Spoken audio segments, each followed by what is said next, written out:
Hi there, my name is Adam Jarvis, and in today's video I'm actually just going to run through this first blog post in this series about Configlets. I'll be showing a few different bits of information. It's kind of the 101 of Configlets, so I'm looking forward to sharing this information with you. So let's get started. So in this blog, headline is Configlets, what they are, why we need them, the responsibilities, and some real world examples of when you actually may need Configlets. So let's talk about what are Configlets and why we need them. So in Apstra you have several reference designs. So this is just a couple of them here. So we've got collapsed, 3-stage, 5-stage, and we also have freeform as well, which is a different reference design, which is kind of outside of Configlets, but it is almost like a super Configlet on steroids.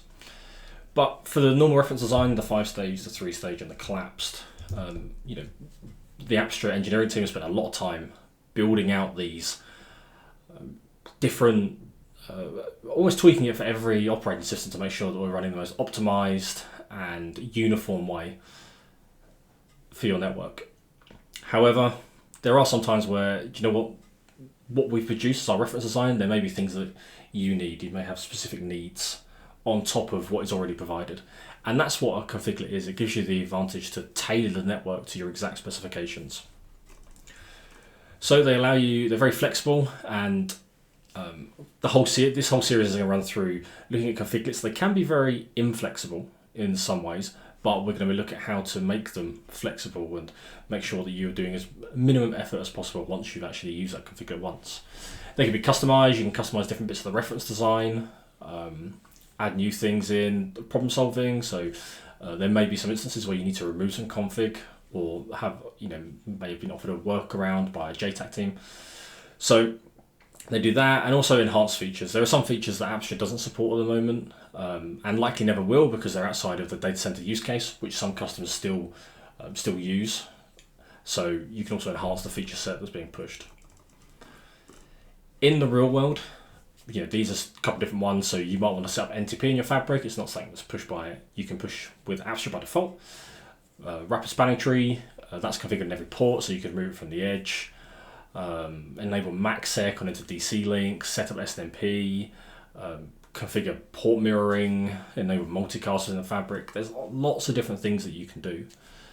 However, building these configlets can be quite challenging, and depending on how you build them, it can also cause you a lot of pain in the future, because you're going to end up having to make lots of changes to these configlets every single time you make a change to your network, which is a common thing we see, and that's part of why I'm building this series, to show you how we can make them more dynamic.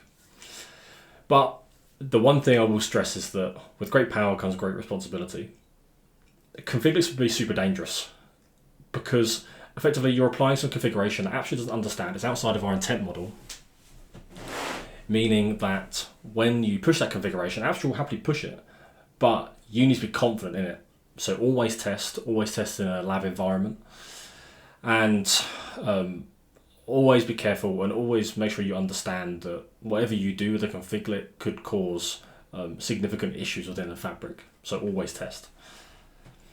So that's it. So we covered what configlets are, why we need them, real world applications, and most importantly, the power and responsibility that comes with using a configlet. In the next post, we're going to look at how to build simple static configlets and how to apply them to your blueprint and see the outcome of that. So join me in the next video where we'll look at that.